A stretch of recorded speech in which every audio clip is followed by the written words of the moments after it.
बिस्मिल्लाहिर्रहमानिर्रहीम। आज का हमारा जो टॉपिक है जी वो है चैप्टर नंबर 2 के हवाले से साइनॉप्सिस। तो जैसा कि देखा कि आपको जो पहले हमने साइनॉप्सिस बताया था वो चैप्टर नंबर 1 के हवाले से था 9th क्लास का। इस वक्त हम चैप्टर नंबर जो 2 है इसके हवाले से साइनॉप्सिस डिस्कस करेंगे। और जैसे कि आपको पता है कि साइनॉप्सिस के अंदर आपको ये बताया जाता है कि चैप्टर्स के अंदर क्या कुछ है, मेन टॉपिक क्या है। तो यहाँ पे आप देखो कि जो बोल्ड किए गए हैं ये इसका मेन टॉपिक है। अब इसके अंदर भी जाके वो 6 से 7 टॉपिक बनते हैं दूसरे चैप्टर के अंदर। जैसे कि पिछला जो चैप्टर नंबर 1 था उसको याद होगा कि उसके अंदर 7 टॉपिक हमने टोटल कवर अप किए थे।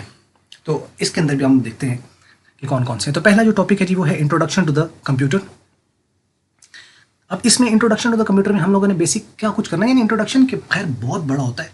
अब इसका ये हरगिज़ मतलब नहीं है कि इंट्रोडक्शन में जी बस डेफिनेशन और डेटा और फॉर्म्स क्या होती हैं, डेटा और उसकी फॉर्म्स क्या होती हैं, इन्फॉर्मेशन और उसकी फॉर्म्स क्या होती हैं, और इनपुट प्रोसेस और आउटपुट यही आएगा। नहीं, मेरे पॉइंट ऑफ व्यू से ये देखो ना कि जब किसी का तारुफ कराया जाता है तो एक ही बंदे का तारुफ अगर मुख्तलिफ लोग कराएं तो मुख्तलिफ होगा। मतलब कि जैसे कि मैं तारुफ कराना चाहता हूँ, फॉर एग्जांपल कि मैं अल्लामा इकबाल के ऊपर बात करता हूँ तो मेरा अल्लामा इकबाल के ऊपर बात करना कुछ और होगा। अब्दुल मनान मेरे को दोस्त है, वो बात करता है तो वो कुछ और होगा। इसी तरीके से मिस्टर काशिफ हैं, वो कोई बात करता है तो वो कुछ और होगा। जैसे मुख्तलिफ़ किस्म के लोग होंगे, जैसे जैसे लोग होंगे बात करेंगे तो इसका मतलब हर बंदे का तारुफ अपना अपना होगा। आप बात करेंगे तो अल्लामा इकबाल के ऊपर आपके पास अल्फाज कुछ और होंगे। बात हर बंदा सही कर रहा होगा लेकिन उसकी प्रेजेंटेशन, उसके ऊपर उसका कंटेंट, डेटा वो अपना अपना है। तो यहाँ पे मेरा ख्याल है 9th के पॉइंट ऑफ व्यू से ये चीज़ें जो कवर करनी चाहिए थी वो ये हैं। एक ही बंदा जब इंट्रोडक्शन देगा 9th कंप्यूटर में तो वो इंट्रोडक्शन कुछ और देगा, फर्स्ट ईयर में इंट्रोडक्शन कुछ और देगा, और ग्रेजुएशन वालों को इंट्रोडक्शन कुछ और दिया जाएगा, मास्टर्स वालों को कंप्यूटर का इंट्रोडक्शन कुछ और दिया जाएगा। मास्टर्स वालों के लिए ये नहीं होगा कि आए जी आज हम कंप्यूटर के डेफिनेशन पढ़ते हैं, आज जी हम आपको बताते हैं डेटा क्या होते हैं। नो, उनको भी यही बातें बतानी है तो इसका मतलब फिर उनका इतनी बड़ी क्लास में आने का फ़ायदा क्या है। इसका मतलब हर बंदे के लिए place to place, topic to topic, time to time जो चीज़ें होती हैं वो अलग अलग होती हैं। तो खैर यहाँ पे हम इस इंट्रोडक्शन में ये चीज़ें देखेंगे और ये हम देखेंगे इनके डेफिनेशंस के, और बोर्ड में काफ़ी बार ये क्वेश्चंस आ चुके हुए हैं। सेकंड जो टॉपिक है जी वो है कंपोनेंट्स ऑफ द कंप्यूटर्स के हवाले से। अब इसमें 2 मेजर टॉपिक हम कवर अप करेंगे, इसमें एक हार्डवेयर होगा और एक सॉफ्टवेयर होगा। ये हम देखेंगे क्या है, और फिर हार्डवेयर में क्या क्या करना है हम लोगों ने। हार्डवेयर में हम करेंगे इनपुट डिवाइसेस और इनपुट यूनिट। अब इसका मतलब अगर ये अलग अलग लिखे हुए हैं तो ये अलग ही हैं, यानी इनपुट डिवाइस और है और इनपुट यूनिट और है, इनपुट और है, इनपुट डिवाइस और है और इनपुट यूनिट और है। ये तीनों अलग टॉपिक हैं, इनपुट, इनपुट यूनिट और इनपुट डिवाइस। उसके बाद इसी तरीके से आउटपुट, आउटपुट डिवाइस और आउटपुट यूनिट जो है ये अलग अलग होंगे, और सिस्टम यूनिट। जब हम ये 3 की बात करेंगे, इनपुट, आउटपुट और सिस्टम की, तो इसका मतलब ये हमारा हार्डवेयर कवर अप हो जाएगा यूनिट्स की या डिवाइसेस की जब हम बात करेंगे। तो सॉफ्टवेयर के अंदर हम लोग जो है दो चीज़ें डिस्कस करेंगे, एक सिस्टम सॉफ्टवेयर और एक एप्लीकेशन सॉफ्टवेयर होगा। और सॉफ्टवेयर क्या होता है ये हम बात करेंगे।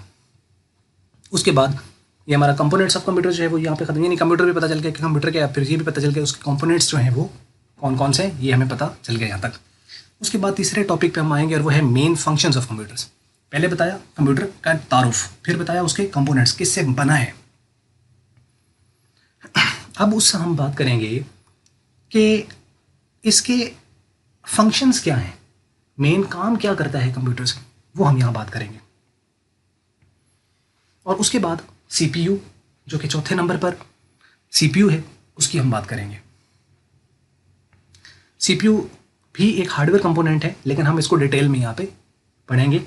और इसमें सीपीयू में क्या है, 3 पार्ट्स होंगे, एक एएलयू, एक सीयू है और एक रजिस्टर है। मैं कुछ आपको बताने नहीं जा रहा हूँ, इसलिए बड़े सब्र के साथ, तसल्ली के साथ, ध्यान से सबसे पहले पूरा चैप्टर का सिनॉप्सिस देखें, फिर उसको हम 1 बाय 1 टॉपिक पे बात करेंगे। 5वां टॉपिक है सिस्टम बस के बारे में। अब सिस्टम बस के बारे में पढ़ेंगे कि सिस्टम बस क्या होती है, किसे कहते हैं हम सिस्टम बस, कंप्यूटर की लैंग्वेज में बस क्या होती है, और ये कितनी तरह की होती हैं, 3 तरह की होती हैं। डेटा बस है, एड्रेस बस है और कंट्रोल बस है। और ये इंपॉर्टेंट क्वेश्चंस हैं, सारा कुछ यही आता है कंप्यूटर्स के अंदर। तो उसके बाद हम आ जाते हैं जी अब नेक्स्ट अपना नंबर 6 जो है टॉपिक, वो है पोर्ट्स के बारे में। तो जो पोर्ट्स हैं